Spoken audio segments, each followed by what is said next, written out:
Hello, welcome to the video notes for lesson 10-4, transforming functions, reflections, and dilations. This begins on page 22 of your notes, and let's go ahead and get started. So I can transform a function. So again, we're talking about transformations, and we're going to explore a little bit of reflections and dilations, and we already talked about this a little bit in the last lesson, but we're going to look at it in a little different way this time. So reflections, so the transformations you have seen in the past can also be used to move and resize graphs of functions. So reflections we saw a little bit in the last lesson, and we have two examples here of reflections. Now you really have to be careful what you are talking about, because with these reflections, usually students, the biggest error they make is they get it mixed up, what is actually, or the way that it's reflecting. So when I look at this first one here, so the parent, or the original image or parabola, is this dark blue one, and on your paper it's just a darker solid line, and then the image is the dashed line, or parabola, I'm sorry. So it's obviously flipped or reflected upside down. Now when people see this flipping this way, they don't always realize, because it looks like it's flipping from going this way to upside down or downward, and they think of it as flipping over the y-axis, but this is actually flipping over the x-axis. The one over here on the right is flipping over the y-axis. Now at the bottom, you'll notice I moved the screen so you could see what's on page 23. There is another example. This was actually supposed to be at the bottom of page 22. I'm not sure why it got bumped down, but so the graph g of x equals -2 to the x. So if I graph that, oops, I've got some stuff still in my calculator. Don't you hate it when you turn on your calculator and there's stuff still in it? Alright, so we're going to graph -2 to the x, and the parent function would just be 2 to the x. I should have done that first, but I think, you know what, we've seen the exponential function enough times. The exponential function goes this way, so this one is reflecting down here, so dun dun dun, reflected over the, and that's right, you're going to write down x-axis.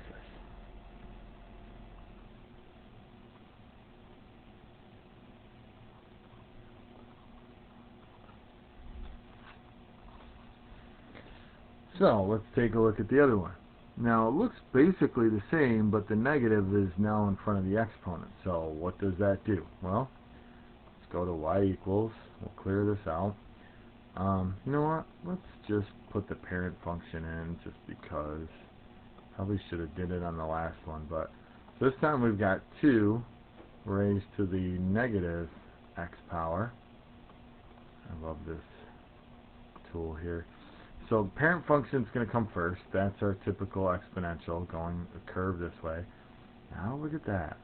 It's reflecting over what? What did it reflect over this time? And I bet many of you already figured that out. It's reflecting over the y-axis. So look where, it's all we had to do was change where we put the negative, and that's the impact that it had. Changed what axis we flipped it over. Alright, so now on to bigger and better things. Over on page 24. Lots of stuff to read here, so let's talk about it together. A horizontal stretching. Horizontal, remember, goes side to side. Is stretching of the graph away from the y-axis.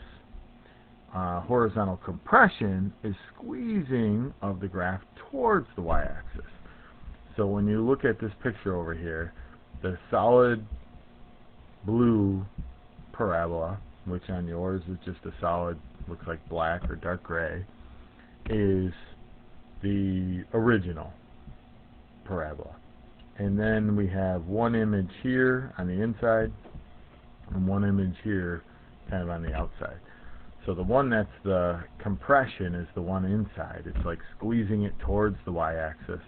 And the one outside of it is the compression, and that's squeezing, that's the stretching, and the compression, I think I said the compression right, is squeezing it towards. Stretching is pushing away, stretching away from the y-axis. Compression is squeezing it towards the y-axis. The original parent function is y equals f of x.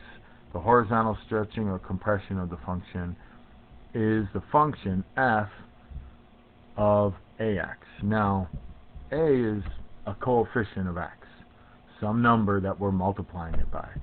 So, here are the big rules here. So pay close attention.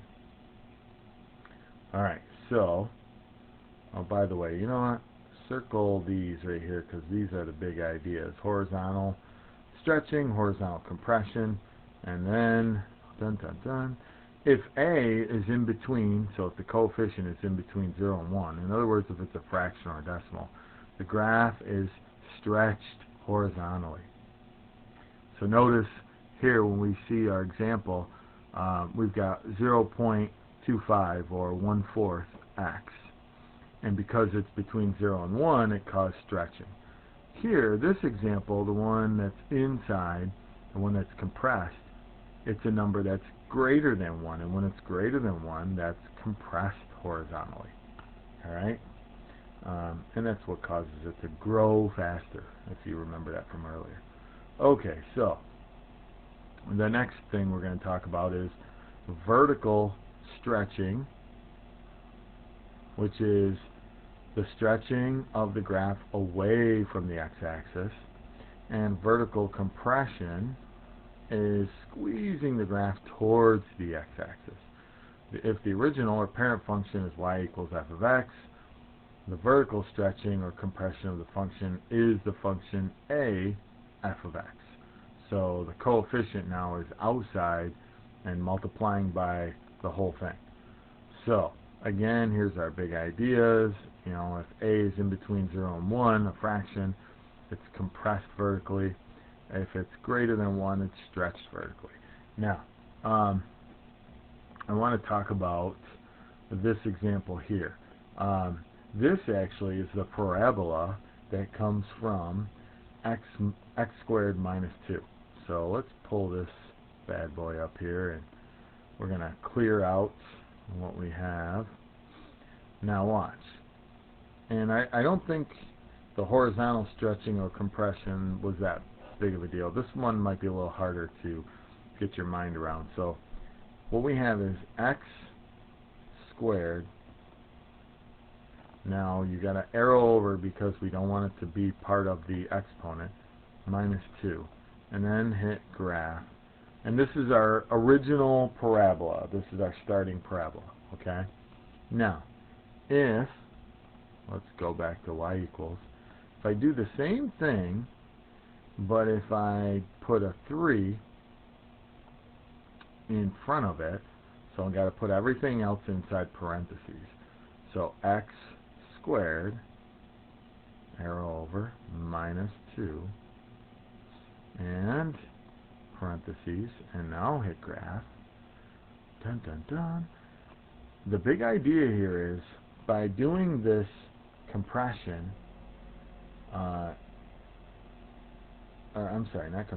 stretching, it is pushing it. Not only did, if you look at the parabola and how it looks like it's growing a little bit faster or steeper, thinner, whatever you want to call it, but it moved the vertex, pushed it right down, and that's the big idea here.